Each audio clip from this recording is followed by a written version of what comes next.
अब ये कहना कि अल्लाह काफिर को बख्श देगा, मुनाफिक को नहीं बख्शेगा, पहली बात तो ये कि उन नुसूस क़तइया का इनकार है। अगरचे लाइल्मी में हुआ, बहरहाल उसको तौबा करनी होगी, तजदीद ईमान और तजदीद निकाह करें।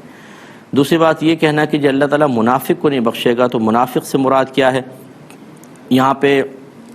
अगर वो मुनाफिक एतिकादी मुराद ले रहा है तो बताइए कौन सा है मुनाफिक एतिकादी, कि जो दिल से नबी को नबी ना माने और ज़बान से कलमा पढ़ता रहे, जैसे कि नबी करीम सल्लल्लाहु अलैहि वसल्लम के दौर के मुनाफिकीन थे।